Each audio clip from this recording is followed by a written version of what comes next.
Hey guys, Benjamin Albright, NFL Underground. I want to talk to you today about the Phantom Football Forum.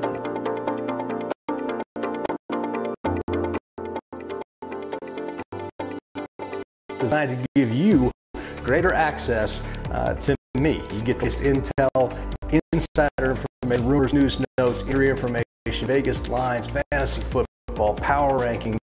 Watch football games live with me. Phantom Football Forum. Only $1 for your first month if you sign up today. Facebook.com/WatchPhantom. Here. Come join us today.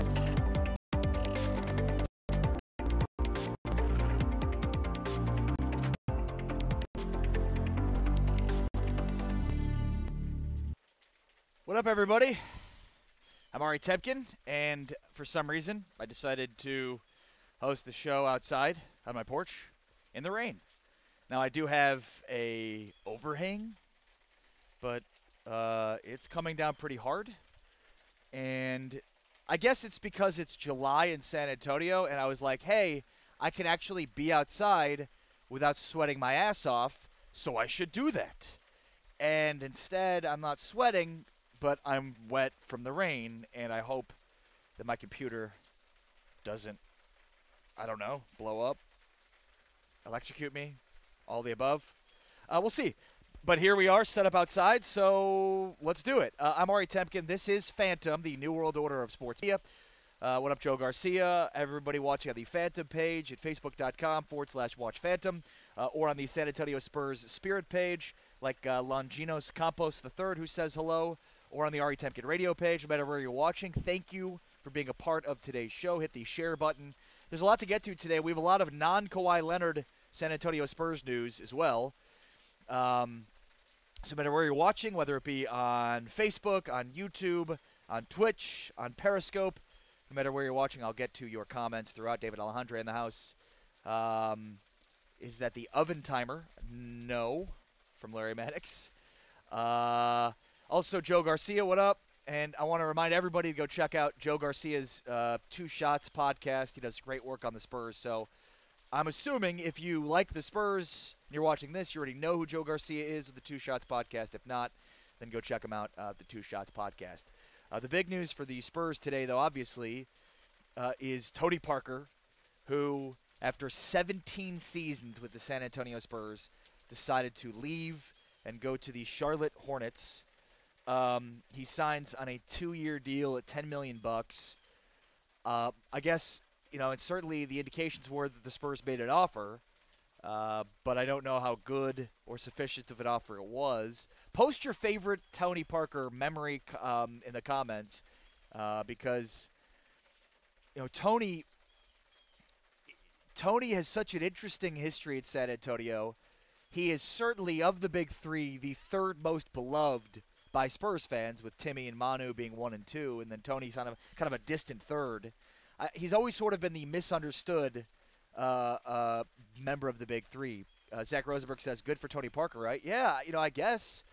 I mean, it sucks for Spurs fans. It's going to be really weird to watch Tony Parker in a different uniform. It's going to be very bizarre to see him in a different jersey. But yeah, I think here's what I find interesting is, and I mentioned this before, if Tim Duncan doesn't retire, Millie Lev says hello. Millie, how are you?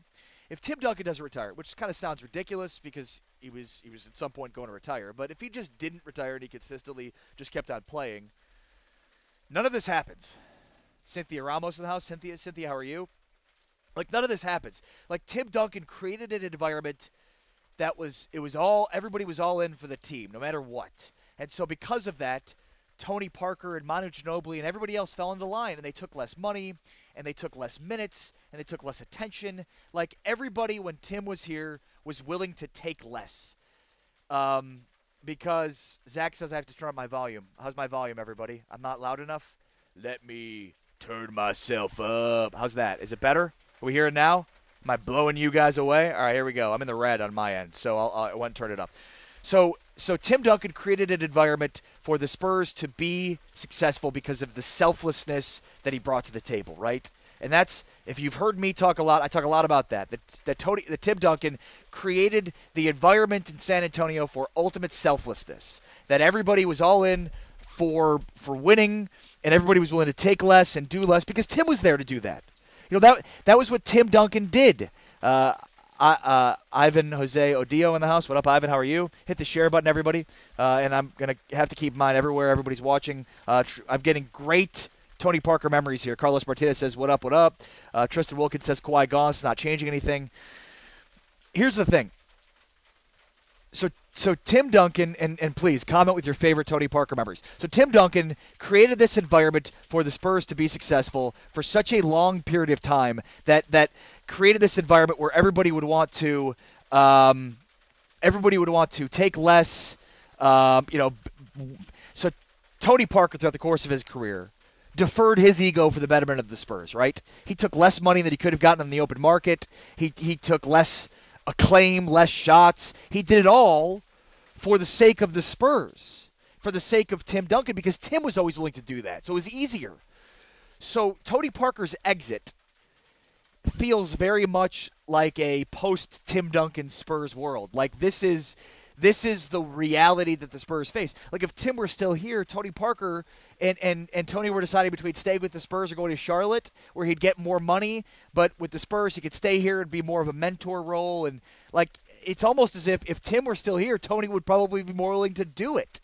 And yet, without Tim here, and throughout a year where the Spurs have all these guys, namely Kawhi, that are all about themselves and not about the team, it's like now all of a sudden, like the floodgates open up, and the Spurs are just like everybody else when it comes to, more. Everybody wanting more. Like Tony Parker now wants more money. He wants to play more minutes. He wants to do all these things that he didn't have to do or didn't want to do as long as Tim Duncan was with the Spurs. And now he's gone.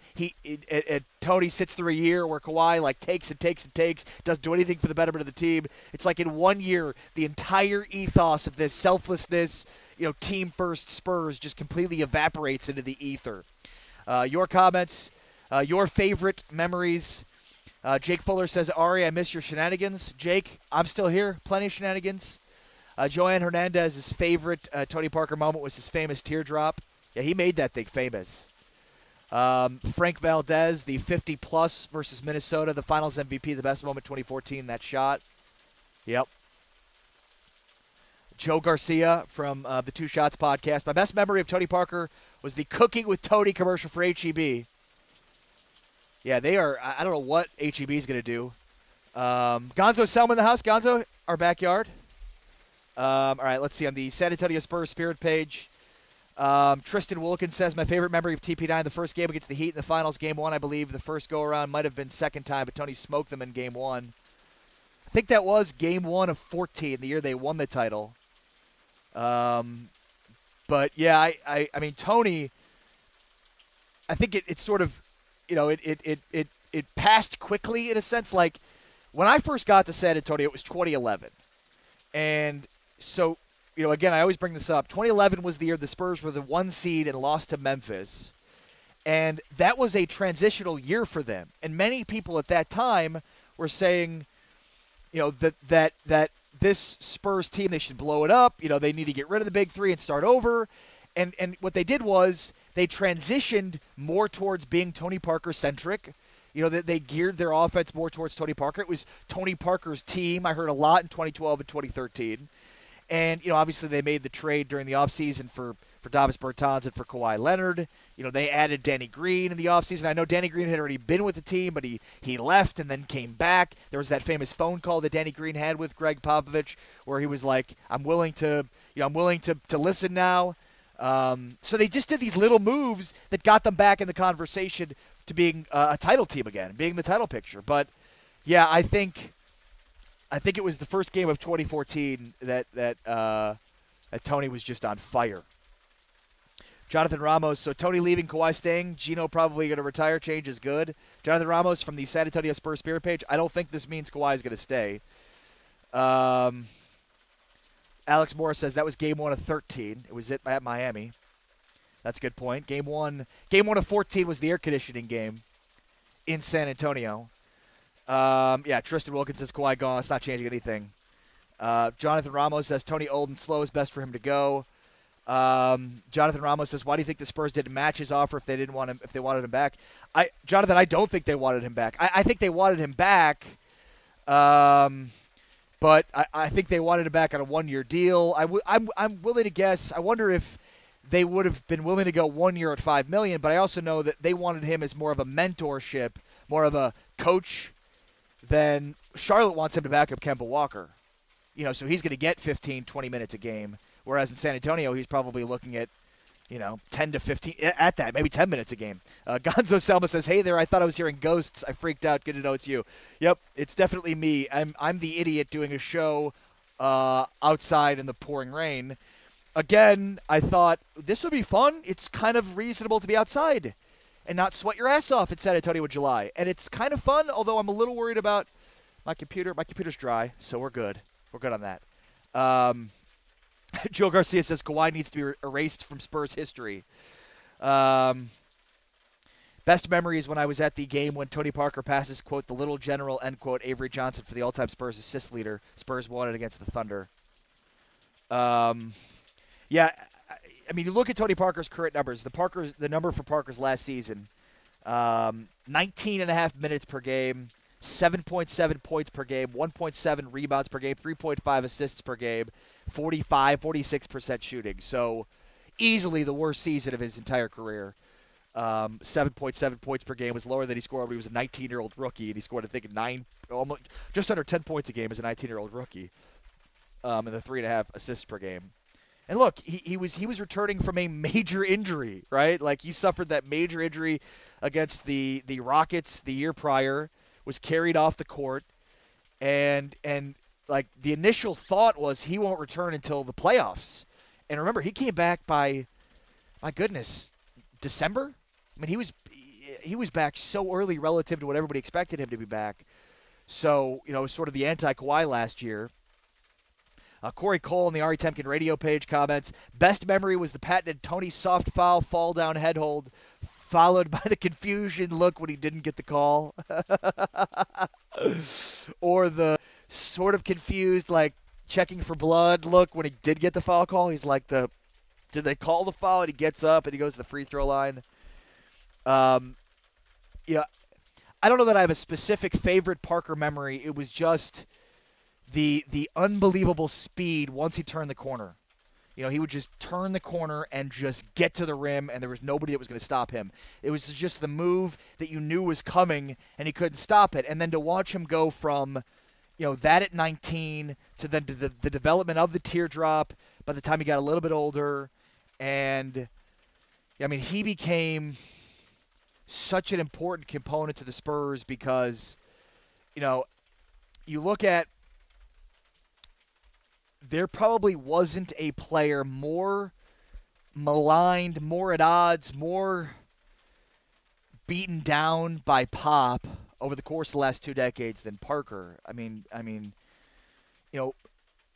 used to host a radio show with Antonio Daniels, and he told me that like there is this thing that happens when you first join the Spurs that sort of makes you conform, and that is. When you first practice there, Pop just rips into Tim Duncan, just rips into him. And it's one of those things that he sets the example for everybody else, like nobody's above this, that everybody's going to get that. And, it just set the tone and the tempo for players coming into the organization of what it was going to be like and what you should expect. And I think in many ways, if it wasn't Tim, it was Tony that dealt with that, especially towards the end of his career, for the sake of the new guys coming in. Like, he's the sacrificial lamb that, becomes just this tremendous example, for lack of a better way to put it, for everybody else coming through. And so Tony, and that's why I think Tony Parker got so pissed at Kawhi this year. Because it was like, I did all these things for this organization. I took less money. I took less minutes. I took less attention. I did all these things for the sake of this franchise, and you should too. You need to also. This is what happens when you join this franchise. This is what happens when you join this team. And, obviously he didn't conform to that. Obviously that wasn't something that he, that that Kawhi was going to buy into, and I think it probably ate at Tony and probably Manu too, to be like, look, these are things that we all had to do. I didn't want to do this, but I did it. And that's why Tony was so pissed off this year at Kawhi. Michael Tipton, what up, buddy? Says, first Spurs game I saw live was in Houston in 2006. TP was running down the court and got a hip check from Yao and flopped into the second row. Great spectacle to witness the size difference between the two. And that's, I think, when you look at, Tony Parker, your favorite Tony Parker memory, some of them are not, the biggest moments of his career, the 56 points he scored in a game, or the finals MVP at 07, or, they're just sort of individual moments, right? Like that you experienced, whether at the game or watching on TV, sort of these individualized memories that for some reason stand out to you more than others. Certainly being carried off the court in the Rocket series was one I'll remember, because now you go back and it's like that was the end of his career in San Antonio, because he came back, but even though he came back, he wasn't the same player, not even close. He was a shell of what he was when he left. Remember, the most amazing thing, the saddest thing probably was, Parker was up and down 2 seasons ago. He was not consistent. But then you look at his numbers in the playoffs that year, he was ridiculously good. Like, he turned it on in the playoffs. He in 2016-2017, so he scored, let's see here, 10 points per game, shot 47% from the floor, was at 4.5 assists per game during the regular season. But in the playoffs, I mean, he turned it on in a big, big way, and his numbers were pretty incredible. And then he suffers the injury, and it was like, oh, God, he was the most consistent player on the team during that postseason, that year. And, like, even more consistent than Kawhi. I mean, he was really good, and then he suffered the injury, and it was like, man, it was such a horrible injury, and you knew at the time, you knew in that moment it was going to be a horrible injury. And, you knew that they were just not equipped to handle life without Tony Parker at that particular moment. That was DeJounte Murray's rookie year. And though he showed flashes, it just wasn't the same. And Tony last year played such a valuable role in organizing and that corporate knowledge that the Spurs, had so much of a reliance for their greatness on that corporate knowledge that seemed to sort of subside, or has now seemed to sort of subside, because, they're a shell of what they were. Jonathan Ramos says, I hope that this season Derek White gets the playing time. He does damage. He's tearing it up in the Summer League. Man among boys out there. Yeah, look, let's not – Summer League is easy to overreact to. I think Derek White was a major part of the Spurs' plans this year, which is probably why they felt like Tony Parker was expendable. But let's not look at all into Summer League. Just forget about it. And, it's fun to watch, but just don't take any big picture it's D-League basketball. I mean, or G League, whatever they're calling it now. It's not, you cannot look at Summer League and react to it and say, this is what I expect to see. Because, I mean, you're right. He's like an NBA player playing out there against non-NBA players. And that's what you expect to see. The difference in Summer League between NBA players and non-NBA players should be stunning. And that's what you see. And that's why you can't overreact to it, because Derek White is an NBA player. I know he played the majority of the year last year in the G League. Well, this year he's going to be playing with the Spurs the majority of the year, so he should be looking like a man amongst boys. If not, he's in trouble. Big time. Carlos Martinez says when he dunked the ball against Houston. Jonathan Ramos also says Pop and Kawhi going to be together for Team USA in about 3 weeks. That should be very interesting. All right, second topic, Spurs moves. A couple of things to get to, and then I want to get into Kawhi. Hit the share button if you wouldn't mind. I'm out here in the rain. Hit the share button. I'm getting drenched in the rain. Won't you hit the share button for me? All right, so Davis Bertans stays. Kyle Anderson out. Kyle Anderson signs that restricted free agency deal with Memphis, 4 years, $37 million. The Spurs last night decided not to match it, so Kyle Anderson officially out. Meanwhile, Davis Bertans, who was the other piece for the Spurs in the Kawhi Leonard trade, amazingly, Spurs traded George Hill for Kawhi Leonard and Davis Bertans. Bertans signs a 4-year deal at $20 million, so about $5 million a year. Here's the thing about Kyle Anderson, guys. He was a really, really, really good defensive player, especially at his size. And when you look at the Spurs' defensive metrics last season, Spurs were top 5. Spurs were the number 1 defense most of the year, and I think they ended up top 5 somewhere in most of the defensive metrics. That's Kyle Anderson, guys. Kyle Anderson was a very, very good defensive player. That's the reason Memphis signed him to the big deal. They want to get back to that grit and grind, Memphis style with J.B. Bickerstaff. That's why they signed him. The offensive numbers, too, are not horrible. I mean, 8 points per game last year, 5 rebounds, 3 assists per game. But he shot 52% from the floor on 6 attempts per game. So, I mean, a 50% shooter on 6 attempts per game and could do everything for when has like he's 6'10", he can defend most positions. He's a Swiss Army knife. He is very much cut from the same cloth as Boris Diaw. And that's, you know, I asked Greg Popovich during a post-game interview during the season, like, do you see some Boris in him? And he said, yeah, the only difference is he doesn't have the big booty to back people down low. And that was a direct quote from Pop, by the way. So, you know, this was not an easy move for the Spurs. Kyle Anderson is major value, more so than just what you see offensively. So I think that's important to note, guys. Not just an offensive piece, a really, really good defensive piece. Thank you for sharing, Joanne. I appreciate that very much. Let's see. Neville says, do I think the Spurs will make the playoffs next year? Absolutely, I do. Absolutely, the Spurs will make the playoffs next year. No question. Alex Morris says, could you imagine if Manu decided to follow TP to Charlotte, how San Antonio would lose their minds? Yeah. Armando Sanchez says, is Manu retiring? Truthfully, I don't think Manu would leave. I think, you know, look, he's under contract. So the only decision to be made, like he's got a player option, right? Isn't that the whole deal here? So I don't think it's a question of Manu, you know, either he's going to retire or he's going to stay with the Spurs. So, yeah, Gabe Gonzalez says, Male, Beaches, and Ari. A little bit different look in Corpus, I'd imagine, Gabe, than it is here at San Antonio where it's pouring rain. Although you guys can't take any more rain down by the coast down there. Millie Lev says, Derek White, I understand a hamstring injury right now. Do not know how serious. Yeah, I don't think it's very serious at all. I think it's like summer league serious, but I don't expect it to be much. Joe Garcia, encouraging everybody to hit the share button. Thank you, Joe. I appreciate that very much. Joanne Hernandez says, I can't believe Berton's contract. He's a very consistent player. Didn't really show up this past season. Yeah, look, it's only $5 million a year. It's not much.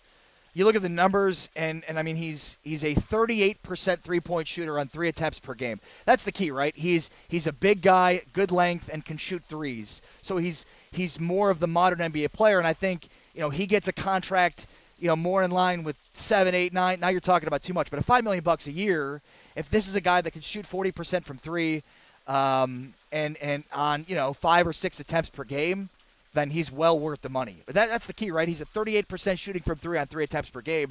They're hoping, you know, more shots, more minutes for him. He played 14 minutes per game last year. You know, you expect to see an uptick in minutes for him. They need the offense. So I think I'm fine with that contract. I'm fine with that at $5 million a year. I think that's a bargain if he can get to 40% shooting and play more minutes. Joe Garcia says, I have a gut feeling Manu will retire. Yeah, I kind of do too. This past season, with Kawhi and all the drama, it certainly seems like, you know, that this could be the end potentially for Manu. Like, he's had enough. Like, this season could be the end. Robert Brown says hello. Hi, Robert Brown. How are you?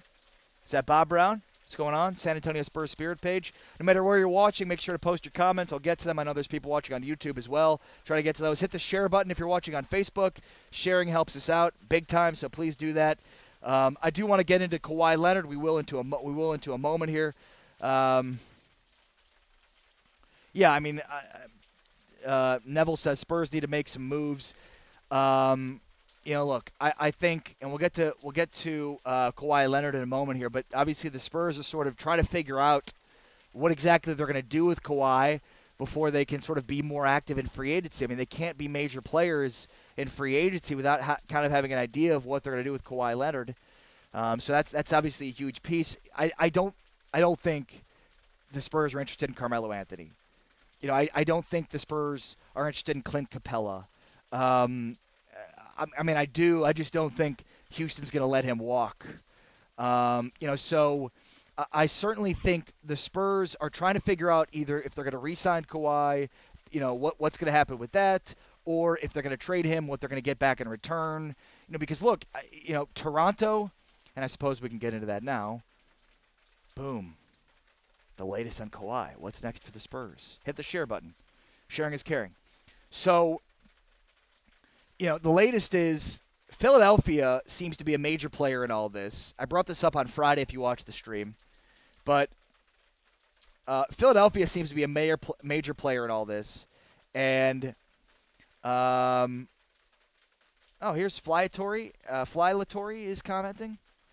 At least he got rings with Duncan and Manu. Memphis could make it back to the playoffs with what they're doing. Yeah, and by the way, I said that before. There's basically 12 teams you can make an argument for that can make the playoffs of the West.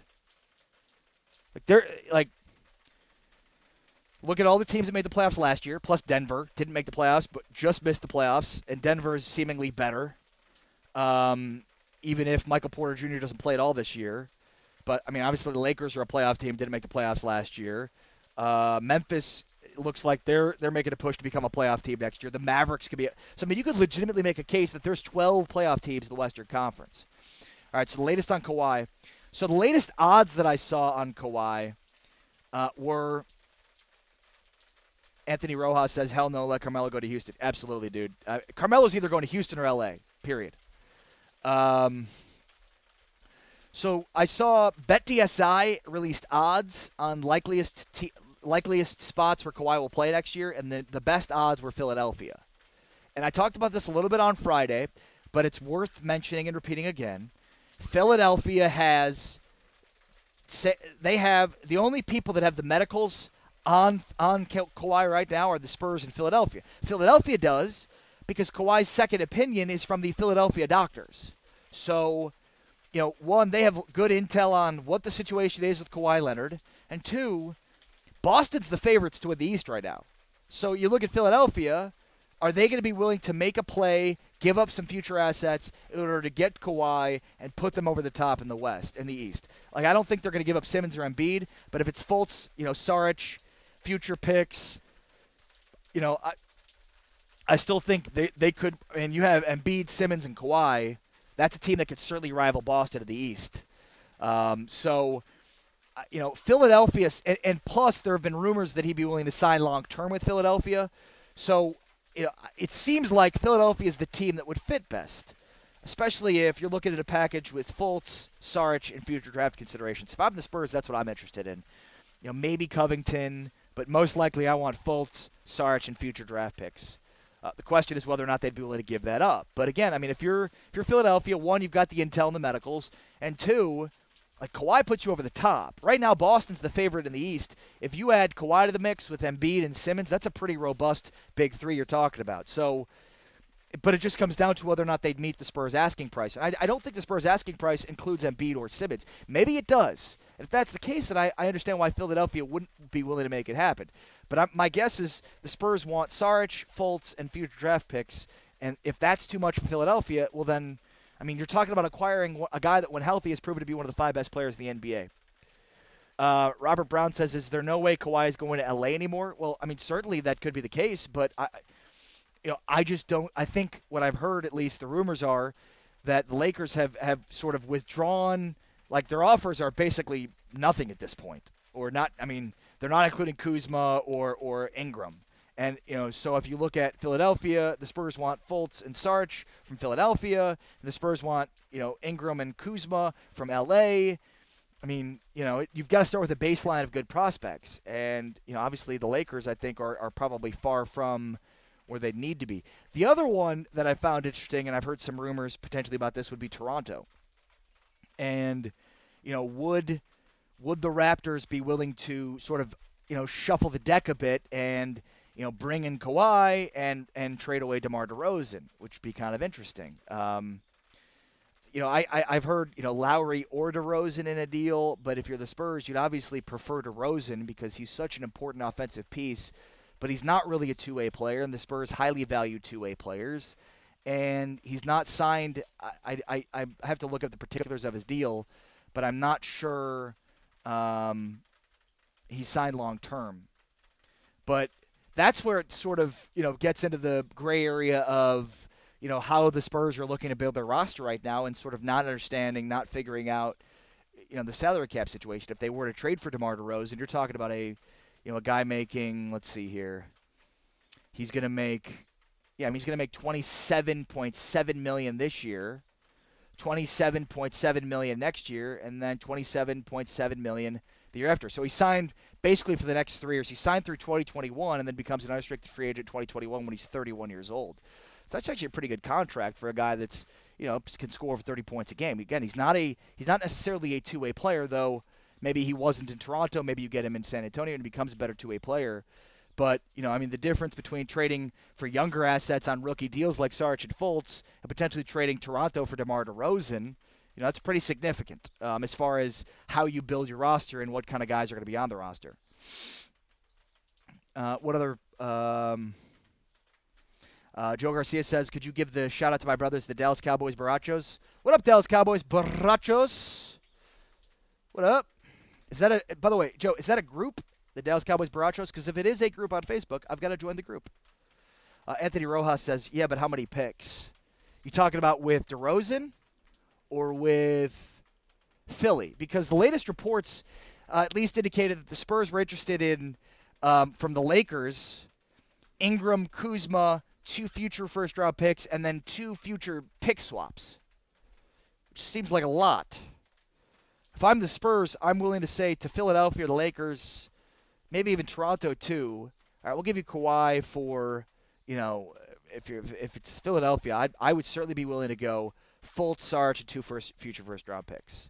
And if they say only 1 future first-round pick, I'll probably be willing to make the deal.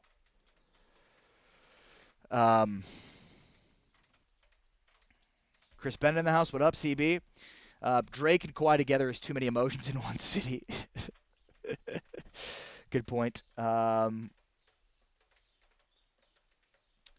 Robert Brown says if Spurs traded with Philly, they should add J.J. Redick to go along with Fultz and Saric. I don't know about that. I don't know. I don't know.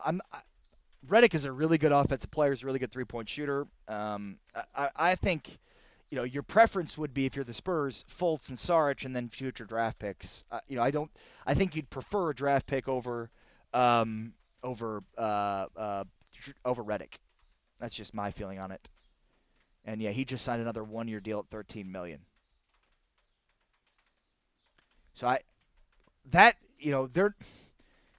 they signed that deal because they want him to be a good, floor spacer for this team in the playoffs. Like, Philadelphia's not parting with him because he's part of their plans now. But yeah, it's hard if you look at, current NBA free agents, and who's available. It's sort of hard to figure out, what the Spurs can do based on, what the sort of, indecision that's going on with Kawhi Leonard and what they're going to do with him, and are they going to take on major contracts after that or not? The other thing too is we've heard a lot of good things about Lonnie Walker. He certainly says all the right things, but the Spurs throughout their history have not been huge on playing rookies and young players. Those guys have gone and played with the G League. And so you wonder now, though, with this young team they have, how much Lonnie Walker would then potentially fit into what they're doing currently. And he still has very raw offensive game. He can defend very well. He's got great athleticism.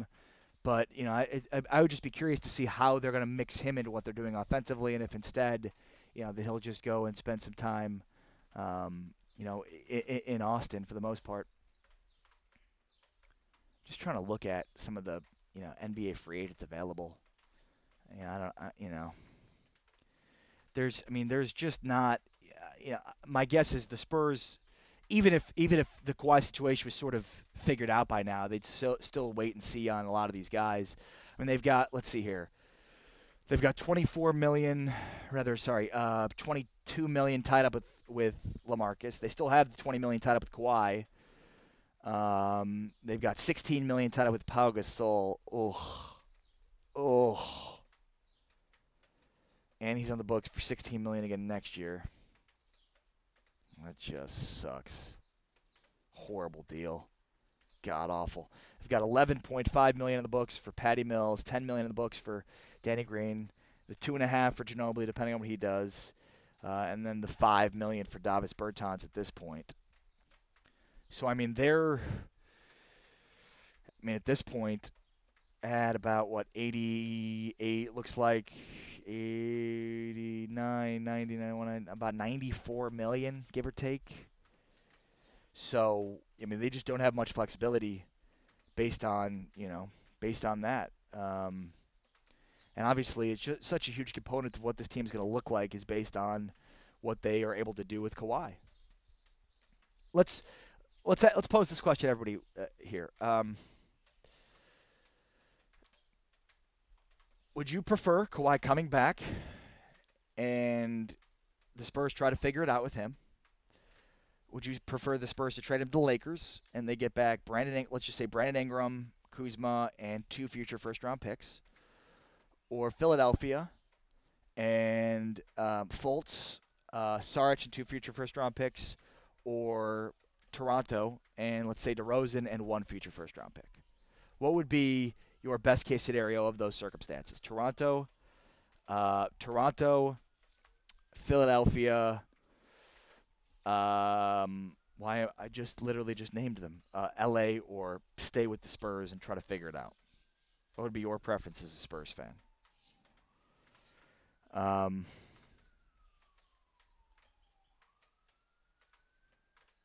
Derek White should be above Walker on the depth chart. Yeah, no, absolutely he will be. Doris Basco says, you're right, Ari Temkin, or rather, Joe Garcia says, Doris Basco, you're right, Ari Temkin does look a lot like, yeah, no, I get that all the time.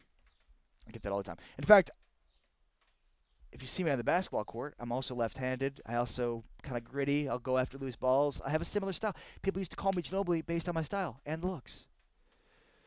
Joe Garcia says, I say Toronto would be a good landing spot for Kawhi. But I guess my question is, if as a Spurs fan, would you rather see younger assets in return for Kawhi, like an Ingram, Kuzma, or a Fultz, Saric, or would you rather see a DeMar DeRozan, a guy that's a 30-point scorer now that helps you today? To me, I feel like Kuzma is what he's going to be, which is good, but I feel like with Saric, there's so much more of a ceiling potentially there. And Saric put in a pretty good year this year. Rudy Campos says you just need an accent. But I'm just me. I am Manu. Not good. Andy Kai says Kawhi hasn't been traded yet. Too high asking price. Uncertainty related to his injury. The answer is yes to both of those questions. I think there's uncertainty with the injury. I think the asking price is too high. Although I don't think it is. I mean, again, if you're trading a guy that last time we saw him was a top 5 player in the NBA, then you're not going to get back a return that's better than that. So that's kind of my issue is the asking price isn't too high. Gregory Larnard says much more lettuce in the head than Ginobili. Yeah, that's right. Still got my hair. And no, John Dyer, I cannot bat a bat out of the sky. Swat a bat out of the sky. There's no way I could. First of all, I'd be way too afraid of rabies. Let's see. Gabe Gonzalez says, first I would take, what was your first, dude? It's not going up quick enough. My computer's slow. I don't know what your first, so Gabe Gonzalez says first choice would be keeping him. Lupe Barrera says stay with the Spurs. Doris Basco says it's okay to lose Kawhi since he wants to go to LA or somewhere else. Time to mold our young guys. But second would be DeMar DeRozan. Joe Garcia says latest reports that the Spurs will not move on asking price for Kawhi Leonard. I mean, again, as they shouldn't. Like they shouldn't be willing to concede on a high asking price because, again, Kawhi Leonard, last time we saw him, was a top 5 player in the NBA. And because they're not going to get back a guy that's top 5 in the NBA, then they've got to be able to get back young assets that, a lot of them. And so for teams that are like, well, you don't have much of a ground to stand on. I mean, the Spurs are like, yeah, we do. We'll keep him. And then, and either force him to make a decision because He's not going to sit out, guys. Even I know this idea of, well, the CBA mandates that he plays, and if he doesn't play, the Spurs can fight it and basically force him to play. Like, the Spurs aren't going to do that, and he's going to play. He's not going to sit out for 2 straight years. He's going to play. He's going to be unhappy about it, but he's going to play because, you know, his ability to sign his next big contract after the season depends on his ability to play and prove his worth. Rudy Campos says, could the Spurs use Walker as a piece to sweeten the deal for a Boston or LA deal? I mean, we have a good amount of wing guys right now. I don't think so. I don't think the Spurs want to. I think the Spurs are just okay to trade Kawhi as is without sort of adding anybody else to the pot. And especially because I'm sure everybody else looks at that and says, I mean, we could have had Lonnie Walker. We don't need him now. So Spurs will prove Lonnie Walker's value based on how good they are at proving value for a lot of guys they draft deep in the draft. So, no, I don't think the Spurs are going to be willing to basically part with any other assets beyond Kawhi Leonard in that deal. Hopefully that makes sense. But in today's NBA, Rudy, having too many wings, you can't have too many wings. It's not possible. And you can't have too many athletic wings that can defend. It's not possible. Yeah, Andy Kai says sitting out the season would be foolish in relation to future value. Completely agree. 100% agree. Hit the share button. Post your comments. Again, I'm sitting out in the rain. I know I've got an overpass on me, but I'm getting wet. My clothes are wet. If that's any consolation. So hit the share button. I'm out here for your fun to give you. The truth is, I really don't want to set up my green screen because I was supposed to be on location today, and I didn't end up being on location. So I was like, well, I could just do a show outside. And then it started to pour, and then it stopped pouring. And Jason Garcia says, can we trade Pau first before we talk about trading Kawhi? Pau is more dead weight than Kawhi on the bench. Yeah, but they can't trade Pau. How are they going to trade a guy that's on the books for $16 million each of the next 2 seasons who's of very little value? The problem with Pau Gasol is they can't trade Pau Gasol. I mean, Pau Gasol, let's see his numbers last year. They were dreadful. They were dreadful. And he can't defend, and if he can't score, if he's not scoring, he can't play. And he's not scoring, so he couldn't play. He's a disaster. That is easily the worst contract R.C. Buford has ever signed. Yeah, I mean, he scored 10 points per game last year, had 8 rebounds. He was a 10-8 guy last year. After being a 12-8 guy the year before, that was a bad year.